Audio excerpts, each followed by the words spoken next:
Welcome to my channel. എൻ്റെ പേര് മുഹമ്മദ് സാജിദ്.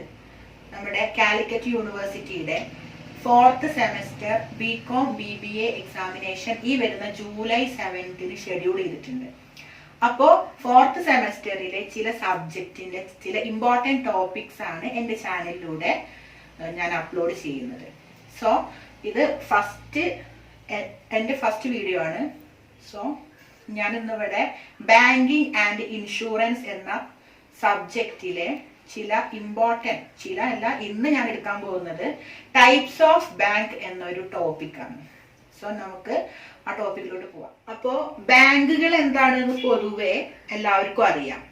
അപ്പോൾ നമ്മളൊരു സിമ്പിൾ ഡെഫിനിഷൻ കൊടുക്കുകയാണെങ്കിൽ, bank is an financial institution which accept deposit and lending money. Okay, bank എന്ന് പറയുന്നത് it is an financial institution എന്ന് വെച്ചാൽ ഫിനാൻസുമായി ബന്ധപ്പെട്ട കാര്യങ്ങൾ കൈകാര്യം ചെയ്യുന്ന ഒരു ഇൻസ്റ്റിറ്റ്യൂഷൻ ആണ് bank. So bank is an financial institution and which accept deposit accept ചെയ്യുന്നു and lending loans or money, ക്യാഷുകൾ ലെൻഡ് ചെയ്യുന്നു, കടം കൊടുക്കുന്നു.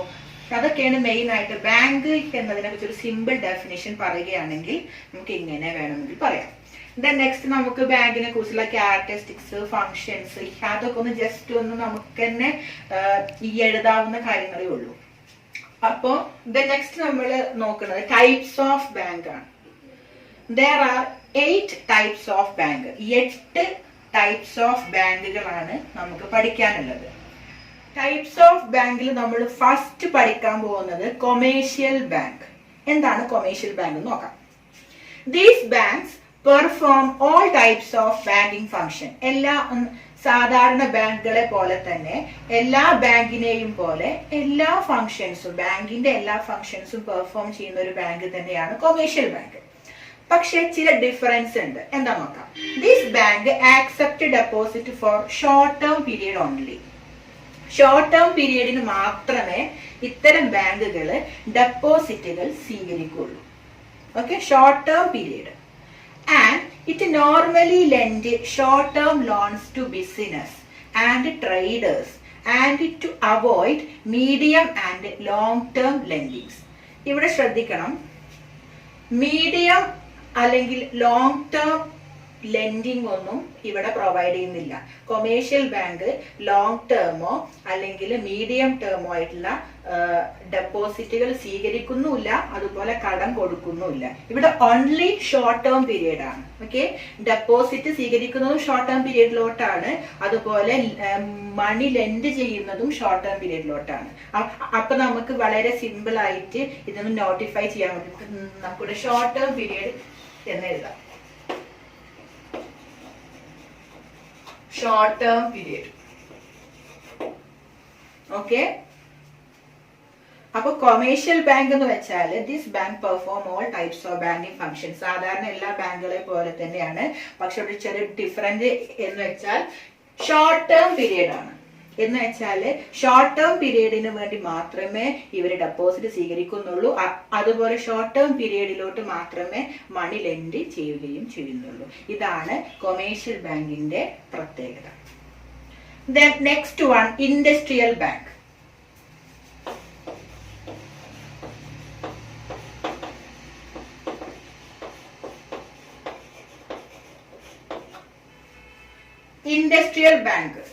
ഇൻഡസ്ട്രിയൽ ബാങ്ക് എന്ന പേരിൽ തന്നെ അതൊരു ഇൻഡസ്ട്രിയുമായി ബന്ധപ്പെട്ടതാണ് എന്ന് നമുക്കറിയാം. Okay, these banks are also an investment bank. ഈ ബാങ്കിനെ നമുക്ക് ഇൻവെസ്റ്റ്മെന്റ് ബാങ്ക് എന്നും വിളിക്കാം. It mainly meats the requirement of medium and long term financial need of industrial concern. Industrial concerns ന്റെ മീഡിയവും അതുപോലെ ലോങ് ടേമും ആയിട്ടുള്ള ഫിനാൻഷ്യൽ നീഡ് മീറ്റ് ചെയ്യുക എന്നുള്ളതാണ് ഇൻഡസ്ട്രിയൽ ബാങ്കിന്റെ പ്രധാന ഫംഗ്ഷൻ. ഓക്കെ, നമ്മളിവിടെ commercial bank short term period ആണ് എന്ന് പറഞ്ഞു. എന്നാൽ industrial bank long term or medium term ലോൺസും long term or medium term ഡെപ്പോസിറ്റും കൈകാര്യം ചെയ്യുന്ന ബാങ്കുകളാണ് ഇൻഡസ്ട്രിയൽ ബാങ്ക്. എന്തിന്? For industrial purpose. ഇൻഡസ്ട്രിയൽ പർപ്പസിന് വേണ്ടിയിട്ടുള്ള long term and medium term financial നീഡ്സുകൾ കൈകാര്യം ചെയ്യുന്ന പ്രൊവൈഡ് ചെയ്യുന്ന ബാങ്കുകളാണ് industrial bank. Okay. The third one, agricultural bank.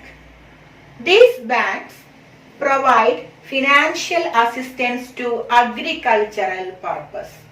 Agricultural പർപ്പസിന് വേണ്ടിയിട്ടുള്ള ഫിനാൻഷ്യൽ അസിസ്റ്റൻസ് പ്രൊവൈഡ് ചെയ്യുന്ന ബാങ്കുകളാണ് agricultural bank. In most of the countries, agricultural banks are formed on cooperative basis.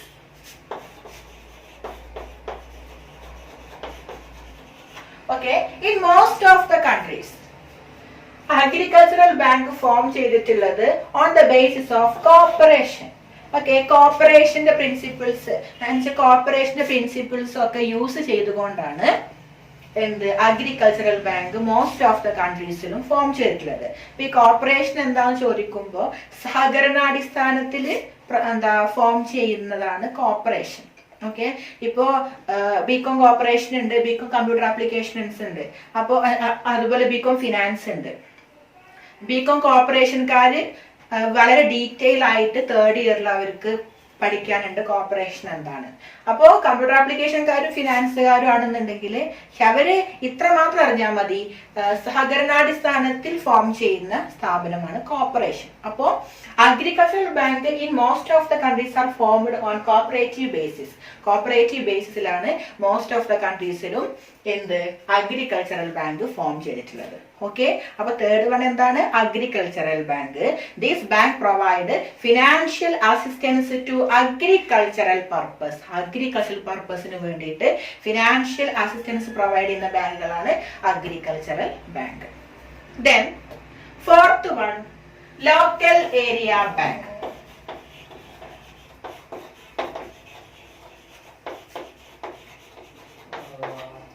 Local area bank. Local area bank formed under the scheme announced in August 1996 by Government of India. Government of India 1996 ഒരു scheme announce ചെയ്തു. ആ സ്കീമിന്റെ അണ്ടറിൽ form ചെയ്തിട്ടുള്ള ബാങ്കുകളാണ് local area bank. Okay, local area bank are those bank which is formed under the scheme of Government of India in August 1996. Okay, which was set up for mobilization of rural savings. Rural savings ine mobilize ചെയ്യുക എന്നുള്ളതാണ് local area ബാങ്കിന്റെ main function. എന്താ rural savings എന്ന് പറഞ്ഞാല്? ഇപ്പോ rural ഏരിയാസിൽ കൂടുതലും കർഷകരായിരിക്കും. ആ കർഷകരുടെ സേവിങ്സ് അർബൻ ഏരിയാസിൽ, ദാറ്റ് മീൻസ് നഗരപ്രദേശങ്ങളിലുള്ള സ്റ്റോക്കിലും ഷെയറിലും ഇൻവെസ്റ്റ് ചെയ്യുക എന്നുള്ളതാണ് റൂറൽ സേവിങ്സിന്റെ മൊബിലൈസേഷൻ. ഈ മൊബിലൈസേഷനെ അസിസ്റ്റ് ചെയ്യുകയും അതിന്റെ കാര്യങ്ങൾ ചെയ്യുകയും ചെയ്യുന്ന ബാങ്കുകളാണ് ലോക്കൽ ഏരിയ ബാങ്ക്. ഓക്കെ. ഇതാണ് fourth one, local area bank, which was formed under the scheme of Government of India in 1996. The fifth one, exchange bank. നമ്മൾ ഈ മണി എക്സ്ചേഞ്ച് ഒക്കെ കേട്ടിട്ടില്ലേ? അതുപോലെയുള്ള സംഭവമാണ് എക്സ്ചേഞ്ച് ബാങ്ക്. എന്താ നോക്കാം.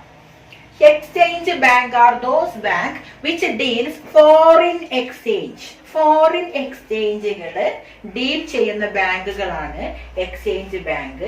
And also specialise in financing international trade. International ട്രേഡിനെ finance ചെയ്യുകയും അതുപോലെ ഫോറിൻ എക്സ്ചേഞ്ച് ഡീൽ ചെയ്യുകയും ചെയ്യുന്ന ബാങ്കുകളാണ് എക്സ്ചേഞ്ച് ബാങ്ക്. ഓക്കെ. ഇപ്പൊ നമ്മൾ എന്തെങ്കിലും ഒരു ഇന്റർനാഷണൽ ട്രേഡ് നമ്മൾ ചെയ്യുകയാണെങ്കിൽ അവിടെ എക്സ്ചേഞ്ച് ബാങ്കിൽ നമുക്ക് അക്കൗണ്ട് ഉണ്ടായിരിക്കണം. ഓക്കെ. അതാണ് എക്സ്ചേഞ്ച് ബാങ്ക്. അപ്പൊ നമുക്ക് സിമ്പിൾ ആയിട്ട് നമുക്ക് എക്സ്ചേഞ്ച് ബാങ്കിന്റെ അവിടെ ഇന്റർനാഷണൽ ട്രേഡ് എന്ന് നമുക്ക് വളരെ ചുരുക്ക രൂപത്തിൽ നമുക്ക് മനസ്സിലാക്കി വെക്കാം. ഓക്കെ. ഇന്റർനാഷണൽ ട്രേഡ്, അതുമായി ബന്ധപ്പെട്ട് നമ്മൾ എക്സ്ചേഞ്ച് ബാങ്ക് എന്നുകൊണ്ട് ഉദ്ദേശിക്കുന്നു. Okay. Then sixth one, saving bank.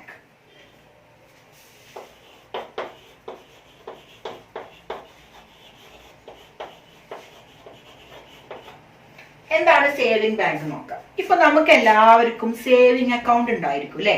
Saving account 18 വയസ്സായി കഴിഞ്ഞാൽ എല്ലാവർക്കും ഏതൊരു ബാങ്ക് അക്കൗണ്ടിൽ നിന്ന് നമുക്ക് സേവിംഗ് അക്കൗണ്ട് നമുക്ക് ഓപ്പൺ ചെയ്യാൻ പറ്റും. അതുപോലെതാണ് സേവിംഗ് ബാങ്ക് നോക്കാം. These are the specialized bank which promote the saving habit of people. Saving habit of people, peoplesന്റെ ജനങ്ങളുടെ സേവിംഗ് ഹാബിറ്റ് പ്രൊമോട്ട് ചെയ്യുന്ന ബാങ്കുകളാണ് സേവിംഗ് ബാങ്ക്സ്. ഓക്കെ, എന്താണ് which is specialized to promote saving habit of people. Peoplesന്റെ saving habit promote ചെയ്യാൻ വേണ്ടിയിട്ടുള്ള ബാങ്കുകളെയാണ് നമ്മൾ saving bank എന്നത് കൊണ്ട് ഉദ്ദേശിക്കുന്നത്. ഇപ്പൊ എന്താണ് സേവിംഗ് ഹാബിറ്റ് പ്രൊമോട്ട് ചെയ്യാൻ, അതാണ് സേവിംഗ് ബാങ്ക് കൊണ്ട് ഉദ്ദേശിക്കുന്നത്. സോ നെക്സ്റ്റ് ബാങ്ക് ആണ് central bank. Okay, central bank. നമുക്ക് സെൻട്രൽ ബാങ്കിനെ കുറിച്ച് കുറച്ചും കൂടെ ഡീറ്റെയിൽ ആയിട്ട് നമുക്ക് നോക്കാം.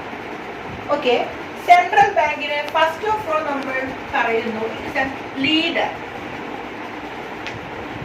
Leader of banks. ബാങ്കുകളുടെ ലീഡറാണ് സെൻട്രൽ ബാങ്ക്. ഇപ്പോ ഒരു രാജ്യത്ത് ധാരാളം ബാങ്കുകൾ ഉണ്ടാവും. ആ ബാങ്കിന്റെ ലീഡറെയാണ് നമ്മള് സെൻട്രൽ ബാങ്ക് എന്ന് പറയുന്നത്. അപ്പോ എന്ത് പറഞ്ഞത്, സെൻട്രൽ ബാങ്കിനെ നമുക്ക് ധാരാളം കുറച്ചൊന്ന് ഡീറ്റെയിൽ ആയിട്ട് നമുക്ക് നോക്കാം. First of all it's A leader of bank. ബാങ്കുകളുടെ, അതായത് ഇപ്പൊ ഒരു രാജ്യത്ത് ധാരാളം ബാങ്കുകൾ ഉണ്ടാവും. ആ ബാങ്കിന്റെ ലീഡർ ആയിട്ടാണ് നമ്മൾ സെൻട്രൽ ബാങ്കിനെ കാണുന്നത്. ദെൻ രണ്ടാമത്തേത് റെഗുലേറ്റ് and supervise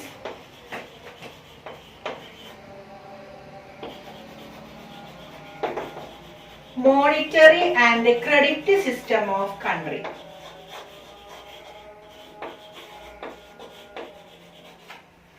അതായത് രണ്ടാമത്തെ point, regulate and supervise the monetary system of country.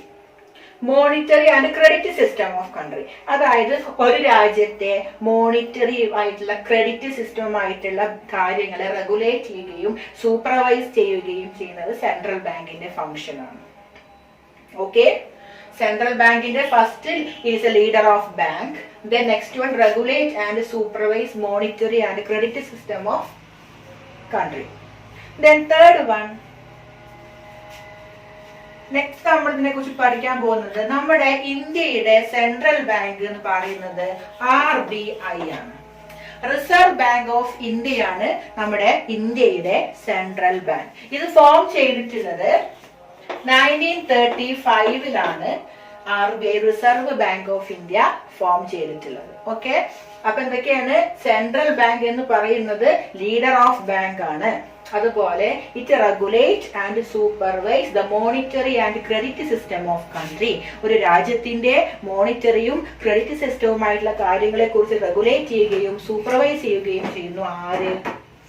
Central bank. അതായത് ഇപ്പൊ ഇന്ത്യയെ സംബന്ധിച്ചിടത്തോളം ഇന്ത്യയുടെ സെൻട്രൽ ബാങ്ക് എന്ന് പറയുന്നത് RBI ആണ്, റിസർവ് ബാങ്ക് ഓഫ് ഇന്ത്യ. ഇത് ഫോം ചെയ്തിട്ടുള്ളത് 1935. Okay, last one world bank. Okay, എന്താണ് വേൾഡ് ബാങ്ക്? വേൾഡ് ബാങ്ക് ആണ് ലോക ബാങ്ക് അല്ലേ. It is the institution in which provide financial assistance to its member countries. അതായത് വേൾഡ് ബാങ്കിൽ ധാരാളം രാജ്യങ്ങള് മെമ്പേഴ്സ് ആയിട്ടുണ്ടാവും. അപ്പോ ആ രാജ്യങ്ങൾക്ക് എന്തെങ്കിലും ഫിനാൻഷ്യൽ അസിസ്റ്റൻസ് ആവശ്യമായിട്ട് വന്നാല് അവര് വേൾഡ് ബാങ്കിൽ നിന്നാണ് കടമെടുക്കുക. ഓക്കെ, ഇപ്പൊ നമുക്കറിയാം കൊറോണ വൈറസ് ആണ് അല്ലെ, എല്ലായിടത്തും കൊറോണ വൈറസ് ആണ്. നമ്മുടെ ലോകം മൊത്തം പടർന്ന് ഒരു കൊറോണ വൈറസ് ആണ്. അപ്പോ നമ്മുടെ ഇന്ത്യയെ സംബന്ധിച്ചിടത്തോളം ഇപ്പൊ ഇന്നത്തെ വാർത്തയിൽ പറഞ്ഞിരുന്നു നമ്മുടെ ഇന്ത്യ 3ാം സ്ഥാനത്തേക്ക് എത്തിയിട്ടുണ്ട്. അപ്പോ നമ്മുടെ ഇന്ത്യക്ക് സംബന്ധിച്ചിടത്തോളം യാതൊരുവിധ ബിസിനസ് ഒന്നും നടക്കാത്തൊരു സിറ്റുവേഷനാണ്. അപ്പോ നമ്മുടെ ഇന്ത്യൻ ഇക്കോണമി പൊതുവെ വളരെയധികം ഡെഫിസിറ്റ് നേരിടേണ്ടി വരും. അപ്പോൾ അങ്ങനത്തെ സാഹചര്യത്തിൽ നമ്മൾ ലോകബാങ്കിൽ നിന്നാണ് കടമെടുക്കുക. ഇപ്പൊ നമ്മൾ പല പത്രത്തിൽ നമ്മൾ കണ്ടിട്ടുണ്ടാവും, ഇന്ത്യ ലോകബാങ്കിൽ നിന്നും ഇത്ര കോടി രൂപ കടമെടുത്തു, അല്ലേ? നമ്മൾ കിട്ടില്ലേ? അതേപോലെ ഇങ്ങനെ മെമ്പർ കൺട്രീസിന് ഫിനാൻഷ്യൽ അസിസ്റ്റൻസ് ആവശ്യമായിട്ട് വരുമ്പോൾ അവര് ലോകബാങ്കിനെയാണ് സമീപിക്കുക. Okay. After the second world war നമുക്കറിയാം ലോകമഹായുദ്ധങ്ങൾ ഉണ്ടായിട്ടുണ്ട്. അപ്പൊ രണ്ടാം ലോകമഹായുദ്ധത്തിന് ശേഷം the two institutions are formed. രണ്ട് ഇൻസ്റ്റിറ്റ്യൂഷൻ ഫോം ചെയ്തു. ഏതൊക്കെയാണെന്ന്? ഒന്ന് IMF. എന്താണ് IMF? International monetary fund. രണ്ടാമത്തേത് IBRD. International Bank for Reconstruction and Development. Okay, അങ്ങനെ after the Second World War, the two institutions are formed, namely IMF and IBRD.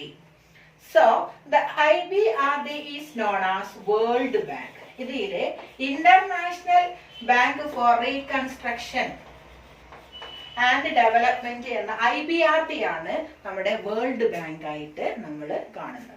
Okay. അപ്പൊ ഇത്രയാണ് നമ്മുടെ ടൈപ്സ് ഓഫ് ബാങ്കിന് ബാങ്കിങ് ആൻഡ് ഇൻഷുറൻസ് എന്ന സബ്ജക്റ്റിൽ നമുക്ക് പഠിക്കാനുള്ളത്. എന്തൊക്കെയാണ്? ഫസ്റ്റ് നമ്മൾ പറഞ്ഞെന്തായിരുന്നു? കൊമേഴ്ഷ്യൽ ബാങ്ക്, അല്ലെ? കൊമേഴ്ഷ്യൽ ബാങ്ക് ആയിരുന്നു. ദെൻ നെക്സ്റ്റ് വൺ പറഞ്ഞ നമ്മൾ ഇൻഡസ്ട്രിയൽ ബാങ്ക് ആണ്. Then agricultural bank, local area bank and exchange bank, saving bank, central bank and world bank. Okay. ഇത്രയാണ് നമുക്ക് ബാങ്കിങ് ആൻഡ് ഇൻഷുറൻസിൽ പഠിക്കാനുള്ള ടൈപ്സ് ഓഫ് ബാങ്ക് എന്ന ടോപ്പിക്കിൽ നമുക്ക് ഉള്ളത്. ഓക്കെ. അപ്പൊ എല്ലാവരും നന്നായിട്ട് പഠിക്കുക. കാരണം ജൂലൈ 7th എക്സാം. നന്നായിട്ട് പ്രിപ്പയർ ചെയ്യുക. അപ്പൊ നമ്മൾ കൊറോണ വൈറസ് ഇപ്പൊ ലോക്ക്ഡൌൺ ഒക്കെ ആയിട്ട് എല്ലാവരും വീട്ടിൽ തന്നെയാണ്. അപ്പോൾ ഈ കമ്പൈൻ സ്റ്റഡി ഒന്നും തീരെ നടക്കാൻ പറ്റാത്തൊരു സാഹചര്യമാണ് ഇപ്പോൾ. അപ്പൊ നമ്മൾ എന്ത് ചെയ്യുക? ഇങ്ങനെ കിട്ടുന്ന യൂട്യൂബിൽ നിന്നൊക്കെ കിട്ടുന്ന വീഡിയോസ് ഒക്കെ കണ്ട് നന്നായിട്ട് പഠിക്കുക. പിന്നെ ഇപ്പോ ബിഫോർ മാർച്ച്, ഇപ്പൊ മാർച്ചിന് മുമ്പ് തന്നെ നമ്മുടെ കോളേജൊക്കെ ക്ലോസ് ചെയ്തിട്ടുണ്ട്. അപ്പൊ നമുക്ക് അത്രയും 3-4 മാസം മുമ്പ് പഠിച്ച കാര്യങ്ങളൊക്കെ ചിലപ്പോൾ ഓർത്തെടുക്കാൻ വളരെ ബുദ്ധിമുട്ടുണ്ടാവും. അപ്പൊ നിങ്ങൾ എന്ത് ചെയ്യാ? ഇപ്പൊ നമ്മുടെ ഇപ്പൊ ഒരു ഓൺലൈൻ ക്ലാസ് ഒക്കെ വളരെ ഫലപ്രദമായ രീതിയിൽ നമ്മുടെ ഗവൺമെന്റും സർക്കാരും അതുപോലെ ഓരോരുത്തർ ഇൻഡിവിജ്വൽ ആയിട്ടും നമുക്ക് പ്രൊവൈഡ് ചെയ്ത് തരുന്നുണ്ട്. അപ്പൊ അതൊക്കെ കണ്ടിട്ട് നല്ല രീതിയിൽ പഠിച്ച് നല്ല മാർക്കോടെ പാസ്സാവുക. ഓക്കെ.